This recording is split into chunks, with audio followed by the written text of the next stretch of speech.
This is Andi Purewal for Boxing News. I'm joined by Steve Bunce here in Saudi Arabia. Steve, we've got to get straight into it. Anthony Joshua, Otto Wallin. Throughout the week, people have spoken on AJ's mentality, what he's been like with the media. What have you made of that?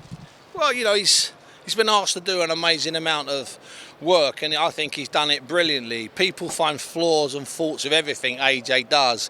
For instance, Vladimir Klitschko was a bum. Andy Ruiz in the second fight was a bum. Everyone's a bum. Everyone's used. Everything that AJ does, people seem to kick him.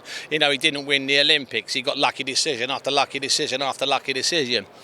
And it's time that people maybe gave him a break. Okay, Big Baby Miller said to me this week, I can't believe the pressure Anthony Joshua's put under.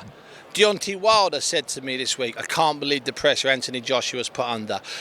Otto Wallin said to me this week, I can't believe the pressure that Anthony Joshua's put under. Does that tell you something? When his peers, his rivals, men that hate him, men that dislike him, men that want to fight him, even they've got a bit of sympathy for him. It seems the people that don't have the sympathy for him are the hundreds of thousands of fans who somehow want to put the boot into him. I find it staggering. This week, AJ's been focused. If you ask him a stupid question, he's probably going to growl.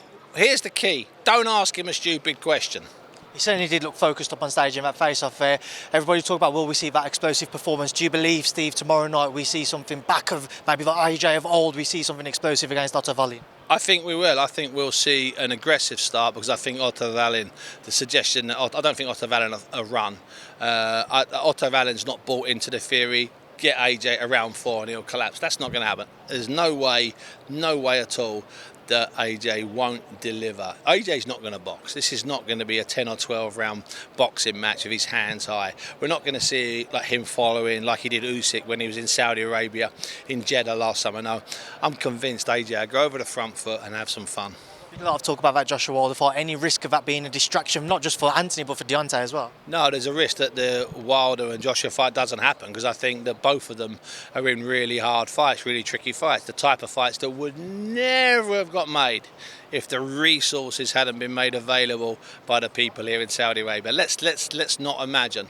You know, there's 5 or 6 fights on this bill that would just not be happening without those deep pockets. It's that simple. What do you think of Wilder Parker? I love Wilder Parker. I absolutely love it because I think people are suddenly looking at Wilder again and going, wow, this guy was 29 once, now he's nearly 40. He's knocked loads of people out, sure, but he hasn't knocked out anybody as smart, in my opinion, as Parker. Just to end on next year, Beterbiev-Smith, Steve, can I just get your thoughts on that fight, please? Beterbiev and Smith, I think it's time for Smith. I mean, I love Beterbiev to death, but the man's about 74 years of age and he's been in hard fights since he was 9. Andy, thanks. Cheers, Steve, that's perfect. Thank you.